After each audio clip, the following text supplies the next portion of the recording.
Welcome. In this movie, we have a team that's made to watch and observe, but not necessarily help humans with every life and death situation. Their boss requires them to stand back a bit, aid humans here and there, sure, but only when deviants are involved. Once that job is fully completed and they are told it's completed, they can go home.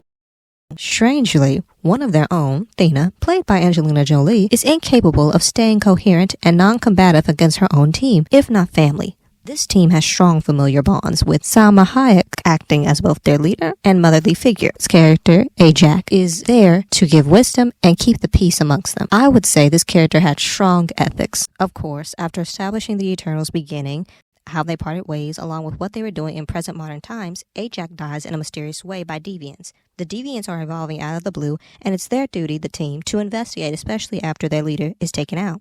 So Cersei here gathers everyone back together, and in the process, she discovers many people are content where they are. For instance, Phastos.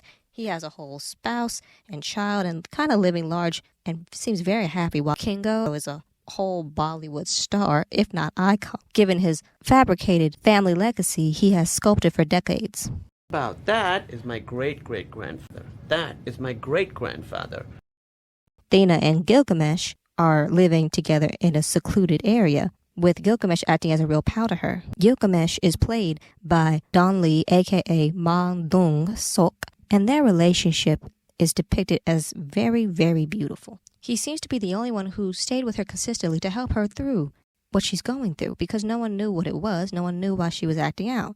And then our guy, Gilgamesh, is ripped from Thena's arms, and this is the core of my beef. How dare writing our guy off and doing him like this. Keep in mind, he played an internationally famous Train to Busan, and along with the main actor and protagonist of the story, they carried the film. And Gilgamesh is taken out around the time they get to Droog, and we see how the deviants are more aggressive, bold, and have enhancements. Then we see Makari, who uses American Sign Language in this film. She's a deaf actress, and I liked her being in here. I thought her character should have been emphasized. They made it seem as if she was just fast, but they should have showed her as a teacher as they showed Phastos, with him teaching humans new technological advancements and how to construct them. It could have been written that she was teaching other types of sign language, because there are others in the world besides ASL. That could have been added to the impactfulness of her character. I think her teaching sign as a communication method needed to be emphasized a bit more.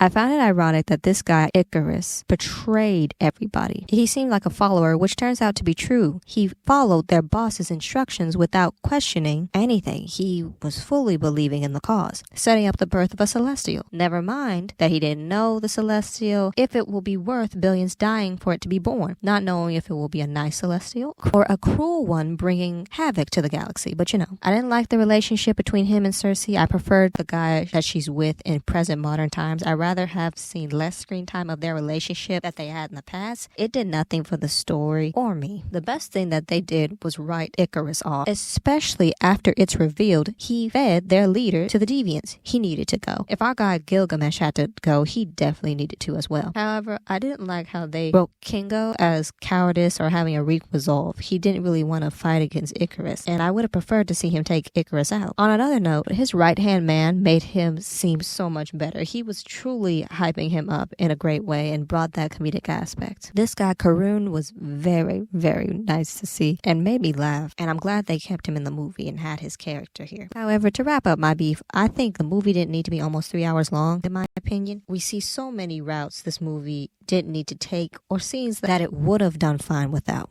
This movie was nice, but it had the capability to be better. It's both Disney and Marvel. There is no excuse. The actors made this movie good. Without them, without Angelina, Salma, Ma Dong-sok, I wouldn't have bothered with this film. And that's just my take on it, but feel free to leave comments about your own perception of this movie and how you felt about it. That's all for today. Stay tuned.